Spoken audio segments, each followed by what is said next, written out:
Hey guys, Michael Hunsucker here with Heartland Bow Hunter, and gonna walk you guys through a bow build. I got the Solution SS from Bowtech. This is actually gonna be a setup for Nate, Mr. Long Arms, but gonna walk you through kind of the process that I do. I'm by no means an expert, but I do spend a lot of time tinkering with bows, my own, the whole crew, and everybody else. So the first thing that I like to do is install the rest and set the center shot. So there is a set screw here that comes along with the rest, so I always put the initial screw in first. There's actually two holes on the Bowtech, so I usually put it towards the back hole and attach the rest first. So there's actually two holes on the riser. I use the back hole for the bolt to attach the rest. And then there's, like I said, a little set screw. So what I like to do is make sure to get the rest at a level position. So you kind of eyeball it here and lock it into place, and then attach the small set screw. And that set screw just makes sure the rest is not going to go anywhere. Obviously this is kind of the foundation of the bow. Everything tuning wise is going to be, based on this rest being in center shot. So crank this down, and that is not going anywhere. So this is the Ripcord Max arrow rest, and it is not a limb driven rest. So some rests that I use will be a limb driven, so we'll tie it down to the bottom limb or even the top limb at times. But this one will actually go into the cable. We'll tie it into the cable here. But the main thing is you want to get this rest set at center shot, which means the arrow is completely in line left and right, and then also is completely square 90 degrees with the string. So I'm gonna go ahead and install this cable by pressing the bow. Get the tension off the cable. Once the tension's off the cable, you can twist it, and then obviously kind of split it.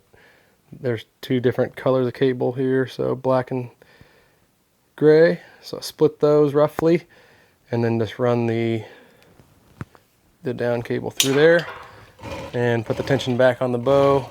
Make sure obviously the strings are in the cam.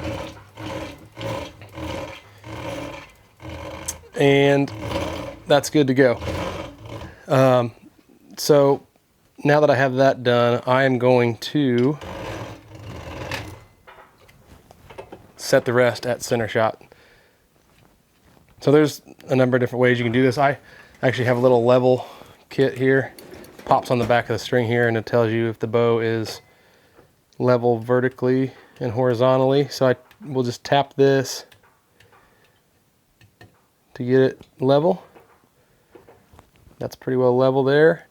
And then I will put an arrow in.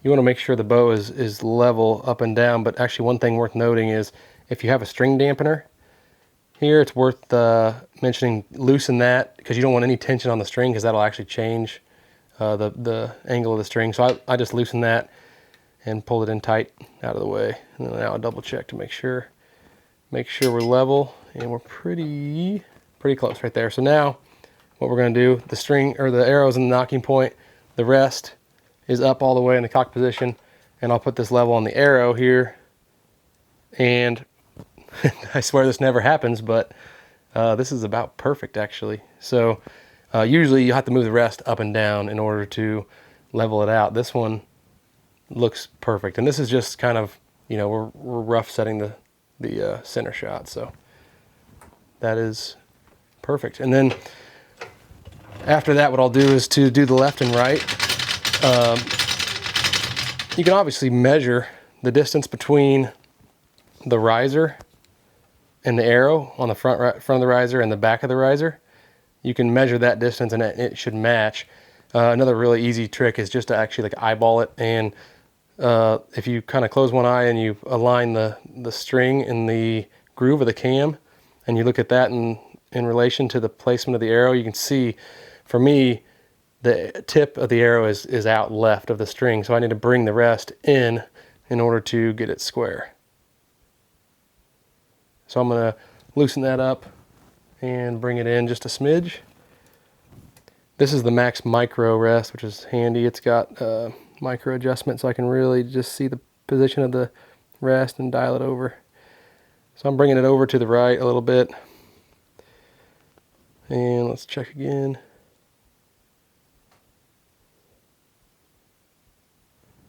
That's pretty close there.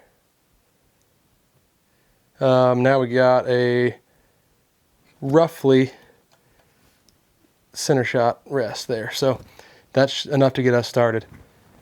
Now what I'll do is I'll actually go ahead and probably set the knocking point next and tie on the D-loop, so I can test the down cable on this, make sure everything's smooth. So I'm going to put it back in the press and tie the D-loop.